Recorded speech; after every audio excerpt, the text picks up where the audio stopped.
अगर आप railway, SSC, banking या फिर किसी अन्य कॉम्पिटिटिव एग्जाम्स की कर रहे हैं तो पहला क्वेश्चन है ये the compound interest on a certain sum invested for 2 years at a 10% per annum compounded yearly.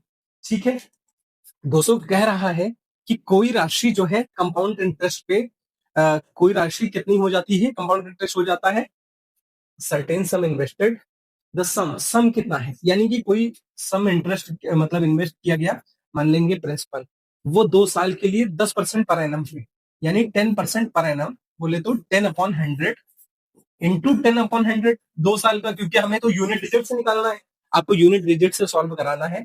अगर इसका निकालते हैं 2 साल का, 10/100 इंटू 10/100, वो जो भी राशि होगी वो कितनी आ रही है, 1522.50, वो राशि इतनी आ रही है। तो हमें ये देखना है लास्ट में क्या है, 0.50। तो लास्ट में इसमें क्या मल्टीप्लाई कर दिया जाए, पहले काट लेते हैं, एक जीरो से एक जीरो कट गया, एक जीरो से एक जीरो कट गया, यानी जो भी प्रिंसिपल होगा, प्रिंसिपल को अगर 100 से डिवाइड कर रहे हैं तो लास्ट में 0.50 आ जाए। तो इसमें से क्या ऑप्शन है, अगर इसे 100 से मल्टीप्लाई डिवाइड करते हैं तो ये क्या है, पूरा कट जाएगा, ये यहाँ पे 5 आ जाएगा, तो ये भी आंसर नहीं है। इसको अगर 100 से डिवाइड करते हैं दोस्तों तो क्या आ जाएगा, 0.50 आ जाएगा। इसमें देखते हैं, यहाँ 100 से करेंगे तो ये कट के 2 आ जाएगा यूनिट डिजिट, इससे करेंगे तो 70, यानी कि लास्ट में 0 आ जाएगा। तो दोस्तों हमारा ऑप्शन क्या हो गया, ये दोनों नहीं हुए, करेक्ट, देखा आपने। तो आइए करते हैं सपोज दैट दूसरा क्वेश्चन करके देखते हैं, मान लीजिए तुक्का लग गया होगा। आइए, compound interest, what's the compound interest on a sum of 25,000, यानी 25,000 रुपए की राशि पे, दोस्तों कहा गया है 25,000 रुपए की राशि पे 3 साल बाद 12% पे कंपाउंड इंटरेस्ट निकालना है। 12% के हिसाब से 12/100 इंटू 12/100 इंटू 12/100, यानी कि 12/100। तो 2 जीरो से दोस्तों 2 जीरो ये कैंसिल कर दिए, एक जीरो से एक जीरो कट गया, 25 1 जा 25 4 जा चला गया, 12/144, 144, और ये चला जाएगा 3 बार में, 12/144, 144 गुणे 3/10, कितना आ जाएगा, 3 14 42, यानी कि कितना आ जाएगा, 42/10 है तो 0.2, यानी लास्ट डिजिट क्या नहीं चाहिए, 0.2। लास्ट डिजिट 0.2 कहां आ रही है, ना इसमें है, ना इसमें है, ना इसमें है, ये ऑप्शन नंबर सिर्फ डी। समझ रहे हैं दोस्तों, ये हो जाएगा आप ऑप्शन नंबर डी। दोस्तों आप सॉल्व करके भी देख सकते हैं इसे। आइए दोस्तों कराते हैं अगला क्वेश्चन, इन व्हाट टाइम। और दोस्तों ये देखिए, ये सारे क्वेश्चन ऐसा मत समझिए, ये सीपीओ 2023 में आ चुका है, और ये वाला क्वेश्चन जो है किसमें आ चुका है, सीपीओ 2019 प्री में आ चुका है। और दोस्तों इसी तरीके से आप प्रीवियस ईयर के ही मैं क्वेश्चन उठा के लेके आया हूं, ताकि आपको डायरेक्टली दिखा सकूं कि ये क्वेश्चन आया हुआ है, ये नहीं कि मैं अपनी मर्जी से बना के दे रहा हूं। इन व्हाट टाइम विल 9,600 रुपए, 9,600 की राशि 7 1/2% पर एनम पे, 7 1/2% पर एनम, 2 7 14 एक 15, 15/2 इंटू 1/100, 5 3 15, 5 20 100, यानी कि 20 दूना 40, ये कितना आ गया, 3/40। जो भी आएगा इसका फ्रैक्शन कितना आएगा, 7 1/2% का फ्रैक्शन 3/40 आएगा, यानी कि कितने साल के ये कह रहा है, compounded annually in what time. अच्छा कितने समय में, कह रहा है कि अगर 3/40 को कितनी बार मल्टीप्लाई कर दिया जाए, 3/40 को मान लीजिए 2 साल करके देखते हैं, 1 साल तो आएगा नहीं, मान लीजिए 2 साल करके देखते हैं कि लास्ट यूनिट डिजिट कितनी बने। देखिए 9,600 में कुछ भी जोड़ने पे मतलब लास्ट डिजिट यहाँ जीरो है, जीरो में क्या 4 तो जो ऐड हो रहा है, यानी कि यूनिट डिजिट 4 बन जाए। तो देखते हैं, जीरो से एक जीरो कैंसिल हुआ, ये जीरो से एक जीरो, 4 चौको 16, 16 से चला गया 6 बार में, 16 6 96, 3 त्रिका 9, 9 6 54, ये कितना आ रहा है, 54, यानी यूनिट डिजिट कितनी आ रही है, 4 आ रही है। दोस्तों अगर यूनिट डिजिट 4 ना आती तो एक बार और करते देखते, ठीक है, एक बार और करते, जितने बार में आ जाता तो आंसर लगाते, 3 साल या फिर 2.5 साल। फिर अगर सपोज दैट अगला 2.5 साल आ जाता तो क्या करते थे, 3/40 की जगह करते थे 3/80 करके आप निकाल लीजिए। ठीक है, ये ऑप्शन नंबर 2 साल, ऑप्शन नंबर ए। आइए दोस्तों करते हैं अगला।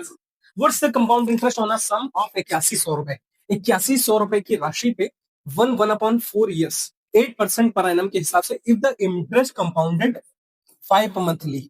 अच्छा, 8% पर एनम दिया गया है, तो यानी कि कह सकते हैं कि 8% पर एनम को निकालना है कितने महीने के लिए? ये तो 5 महीने के लिए। 8% कितने 12 महीने की राशि होती है कि नहीं पर एनम का मतलब 12 महीने इंटू 5 कर दीजिए इसको। 4 तिया 12 और 4 दूना 8, 2 पंचे 10, यानी कि कितना आ गया 10/3%। और परसेंट का मतलब कितना होता है 1/100।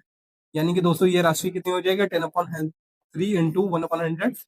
10 से कटेगा 10, 1/30 कितनी आ गई? इसका फ्रैक्शन आ गया 1/30, यानी कि 8100 रुपए की राशि पे पहले साल 1/30, दूसरे साल 1/30 और तीसरे साल भी 1/30। अरे भाई 5-5 महीने पे लग रहा है, 5 या 15 महीने। तो पहले 5 महीने पे 1/30, दूसरे 5 महीने और तीसरे 5 महीने पे। एक जीरो से ये उड़ा, ये से ये गया, इससे ये गया। 3 × 9 = 27 और ये 81। 81/27 कितना हो जाएगा? 81/27, 27 जो भी आएगी यूनिट डिजिट कितनी आएगी? 3 आएगी। ठीक है, यूनिट डिजिट 3 आएगी। और नीचे को दिया गया 8100। अच्छा अच्छा अच्छा, सॉरी सॉरी सॉरी, यहाँ पे 3 जीरो नहीं, यहाँ पे सिर्फ दोस्तों हम देख सकते हैं यहाँ पे 3 जीरो नहीं, सिर्फ कितने हैं? 2 जीरो ही है। गलत 200 लिख गए इसमें, 2 जीरो ही कटे तो 1 जीरो यहाँ पे बच जाएगा। माफ कीजिएगा दोस्त।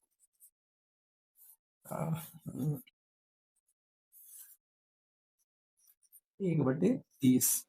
ठीक है, 1 जीरो बच गया तो ये कितना आ जाएगा 0.3, 0.3, जो भी आंसर आएगा ऑप्शन नंबर बी। अगला दोस्तों आप लोग करके देख सकते हैं। द इंटरेस्ट ऑन 24,000 इन 2 साल कंपाउंडेड एनुअली। इसी तरह से दोस्तों और भी आपके कई सारे ही चैप्टर्स के मैं लेके आऊंगा आपके सामने, ताकि ट्रिक की मदद से हम कैसे क्वेश्चंस को आसानी से उड़ा सकते हैं।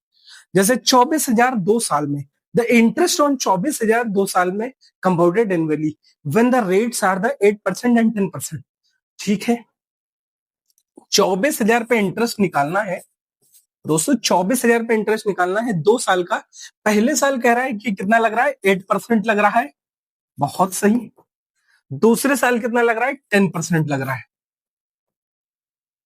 तो क्या करेंगे, 2 जीरो से ये 2 जीरो उड़ाए और 1 जीरो से 1 जीरो ये उड़ा, 1 जीरो से 1 जीरो ये उड़ा, यानी 24 गुणे 8, जो भी आएगा 8 चौको 32, 2 3 इसको दिया, 8 दूना 16, 3 19, यानी जो भी आएगा उसका बस यूनिट डिजिट देखना में उसका 2 होना चाहिए। ठीक है, तो सिर्फ यूनिट डिजिट सिर्फ एक ही ऑप्शन में आ रहा है, तो ऑप्शन नंबर बी आपका हो जाएगा आंसर।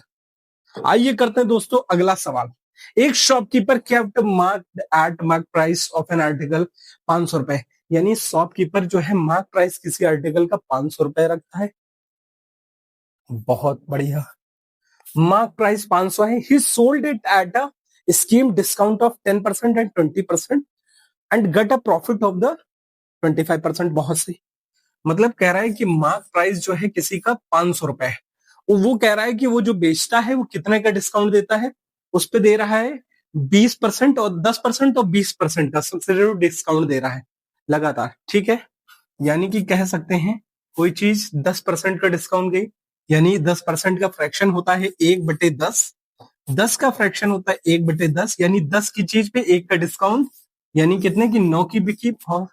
ठीक है, और 20% का डिस्काउंट यानी 20 की चीज, यानी 20% का फ्रैक्शन 5, 1/5, तो 5 की चीज 4 की बिकी। ये क्या आया है, ये मार्क प्राइस था, ये सेलिंग प्राइस हम निकाल रहे हैं। ठीक है, तो 1 जीरो से 1 जीरो कट गया, 5 से ये 10 बार में चला गया, 9 चौको 36, 360, 360 उसका क्या हो जाएगा, सेलिंग प्राइस हो जाएगा उसका 360। What was the cost price of that? ठीक है, सॉरी सॉरी,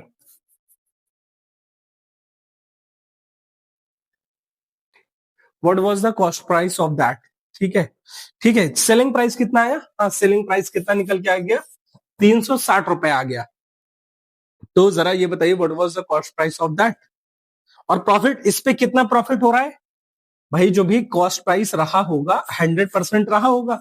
अब 100% पे कह रहा है कि 25% का प्रॉफिट हो रहा है, यानी 100% पे 25% का प्रॉफिट होना, यानी कि कितना आ जाएगा, 125% के बराबर आ जाएगा ये। तो 100% के 125% के बराबर ये आ गया, तो 100% की वैल्यू निकाल लेंगे। तो सीधे कर देंगे 100% इक्वल टू 360 बटे 125 इंटू 100। 25 25 25 चौको 5 से चला गया, ये चला गया, पांचों सते 35, 1 0, 5 दूना 10, 4 दूना 8, चारों सत्ते 28, इसका आ गया 288। ये ऑप्शन नंबर सी। तो दोस्तों इसी तरह के बेहतरीन से बेहतरीन क्वेश्चन करने के लिए हमारे चैनल को सब्सक्राइब करें, और आपके सामने बेहतरीन से बेहतरीन कॉन्सेप्ट लेके आऊंगा जो कि ट्रिक की मदद से इसी तरह ऑप्शन से किया जा सके।